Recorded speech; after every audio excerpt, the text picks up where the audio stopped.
ഏറ്റവും കൂടുതൽ പുസ്തകം വായിച്ച് വായനാക്കുറിപ്പ് തയ്യാറാക്കുന്ന ഒരു പെൺകുട്ടിക്കും ഒരു ആൺകുട്ടിക്കും പരിപാടിയായിരുന്നു കഴിഞ്ഞ വർഷങ്ങൾ നടന്നു വന്നത്.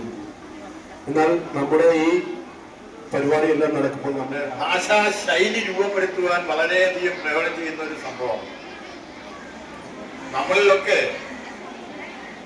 പ്രാദേശികമായ ദേശത്തിൻ്റെതായ വ്യത്യാസങ്ങൾ ഭാഷയിൽ ഉണ്ടാവും. നമ്മളിവിടെ സംസാരിക്കുന്നവരും തൃശ്ശൂർ സംസാരിക്കുന്നവരും തെണ്ടിൽ സംസാരിക്കുന്നവരും വ്യത്യസ്ത ഭാഷയാണ്. പക്ഷെ പത്രഭാഷയില് ഒരൊറ്റ ഭാഷ മാത്രമേ ഒരേ രീതിയിലുള്ള ഭാഷയെ പ്രയോഗിക്കൂ.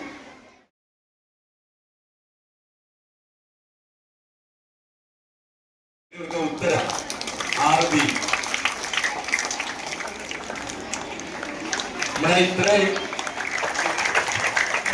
കുഞ്ഞുങ്ങളാണ്. വളർന്നു വരുമ്പോൾ നിങ്ങൾ നാടിന്റെ സ്വത്തായിട്ട് വേണം മാറാൻ. സംസാരിച്ചു. ഏറ്റവും കൂടുതൽ പുസ്തകങ്ങൾ വായിച്ച നമ്മുടെ പ്രിയ വിദ്യാർത്ഥിയെ ഇവിടെ ആദരിക്കുകയും ചെയ്തു.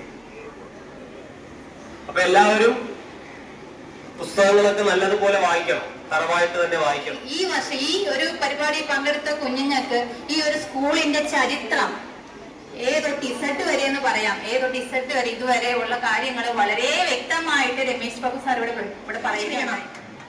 നമ്മൾ വായനയെ കുറിച്ച് പരക്കെ പറഞ്ഞു അല്ലേ? എന്തിനാണ് വായിക്കുന്നത്? വെറുതെ സമയം കൊല്ലാനാണോ?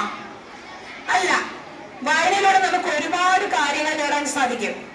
അതായത് ഇപ്പൊ വായിക്കുമ്പോൾ നിങ്ങൾക്ക് ധാരാളം പദസമ്പത്താണ് ലഭ്യമാകുന്നത്.